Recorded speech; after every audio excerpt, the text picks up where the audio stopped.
Greetings, this is Mr. Pop Culture Phenomenon here, and I am bringing you guys today another podcast. Now, in today's podcast, I will be discussing about Green Lantern and the Corpse. So, before we dive right in, remember to like, listen, and subscribe below. And I do appreciate comments, so I enjoy that type of content. Well, anyways, let's dive right in. So, Green Lantern is the name of several superheroes appearing in the All-American Comics, issue number 16, that debuted in July of 1940. Now, you guys got to remember, in the 40s, a lot of comics got their start. Wonder Woman, Batman, Green Lantern, a good amount of Superman comics came out in that decade too. I mean, this was the golden age of comics. And it wasn't really until after World War II where comics kind of slowly took a little bit of a halt before having a resurgence back in the 80s. But during this time back in the 40s, you had several small independent comic series companies that kind of had some small success. And later on down the road, they either merged or sold out their comics series companies to either Marvel or DC. Now, All American Comics, which has the Green Lantern series in it, merged with DC in 1946. So, after their merger with DC, it pretty much gave them the potential to take this comic book series to a whole nother plethora of a reality and realm. So, when you kind of go into depth on what the Green Lantern Corpse is, it is an intergalactic law enforcement unit that protects the universe on the behalf of the Guardians. Now, the Guardians are a race of immortals residing on the planet which happens to be the same planet that serves as the headquarters to the Green Lantern Corps. So, the Corps divides the known universe into 3,600 sectors, and for each sector, there are two lanterns chosen to guard that division. Now, the two lanterns from each section that are chosen are basically sought after and chosen by two magical rings that are sent out throughout the universe.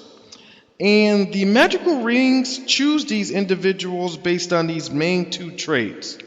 They have to be fearless and they have to have a considerable amount of willpower. Now, these are the main two traits that the rings are looking for when choosing a being to become a Green Lantern. So now it's like once you're chosen as a lantern, you can actually possess the ring, and the powers you get are in the reality of a plethora of possibilities. It all just depends on the person's willpower, their creativity, their imagination, and whatever you can think of or however you want to go about it to access your power, you can do so rightfully. I mean, right away when you possess the ring, they just right off the bat just get to learn the ability of flight. All lanterns have the ability to just flight and hover and maneuver through the air, which is actually pretty cool. And right off the bat too, they can actually conjure solid green objects and control them telekinetically through the ring. And when you're kind of going into offense and defensive mechanisms, the defense part of the rings is they can literally give you like an orbit shield and you can use it for protection, or you can actually just manifest a green shield and use that. And then if you want to use the ring for offense, if you were having an opponent in front of you, you can pretty much manifest anything you can think of. You can do chains to bind an enemy, you can do a sword, a heavy boulder to come down on the opponent, you can do arrows You can do like chain balls. Basically anything your imagination can think of as an offensive weapon would possess in a ring. You have the ability to conjure that with the actual the Green Lantern ring. And one thing that's pretty cheesy though that the lanterns have to do is that once they're given a ring and they're sworn in as a Green Lantern Corp, they all have to take oaths. And actually this is kind of funny, but it's actually pretty cool at the same time. The main oath that most of the Green Lanterns chooses to go by is goes like this. In brightest day and blackest night, no evil shall escape my sight. Let those who worship evil's might beware my power, Green Lantern's light. Pretty awesome, I guess. But, I thought that the writers did a pretty good job in creating the Green Lantern's universe. I mean, you got the Guardians incorporated into it. You've got the Manhunters, but their biggest rival throughout the comic book series that I believe to the Green Lantern and the Corpse is the Sinestro Corpse. Now, the Sinestro Corpse it was a General Sinestro, which is a former Green Lantern, and he started his own side unit of the Yellow Lantern Corps. And those of you who know, if you're familiar with the universe and the comic series of the Green Lantern, yellow and their world means that your cosmic energy is like fear. And that is basically the opposite of what the Green Lantern Corps are. I couldn't remember why, but basically Sinestro used to be part of the Green Lantern Corps. He chose to turn on his own group and start his own division, and they were known as the Yellow Lantern Corps.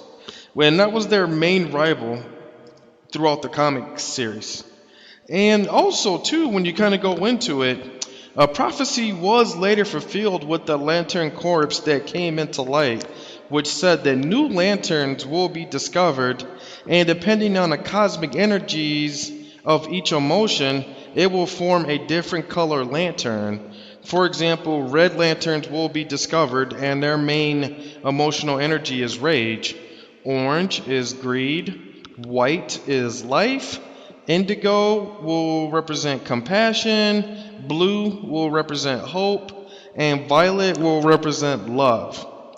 So it's kind of cool. Now you're starting to see it's like a mood ring almost in a sense when you got all these potential different lanterns that can be formed.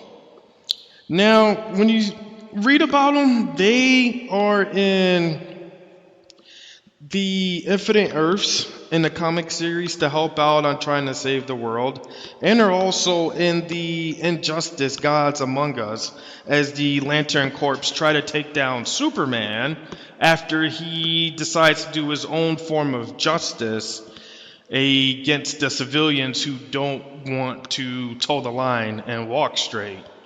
Now, when I kind of touched up on the comic series and touched up on everything that happens in the comic series and throughout their whole entire universe, the content we got out there, we got the 2011 movie. I don't really count that as much.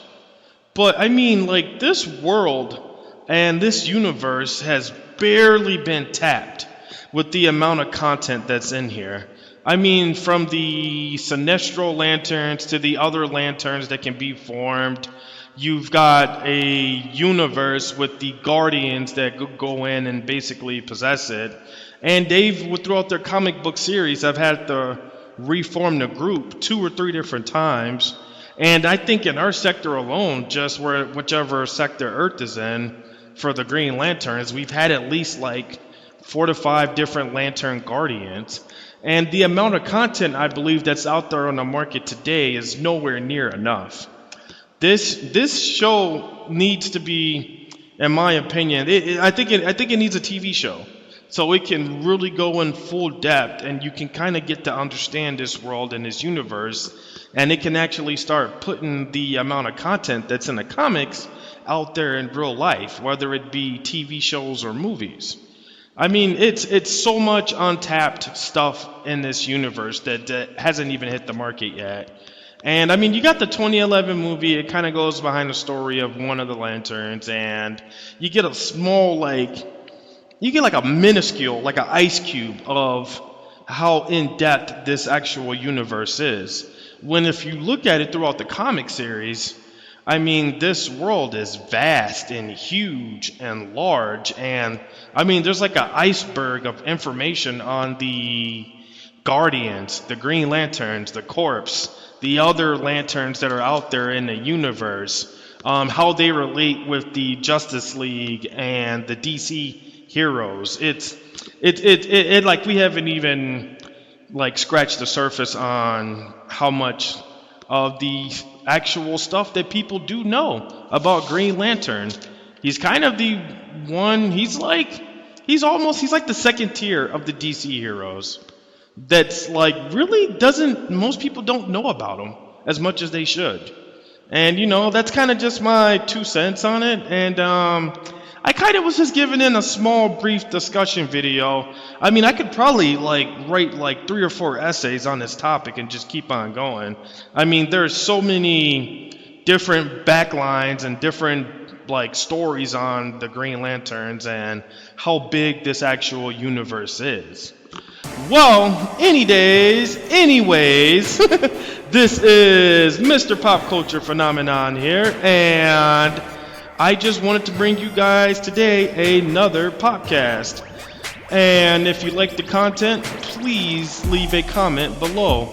Remember to like, listen, and subscribe. And until next time, take care. Have a good one.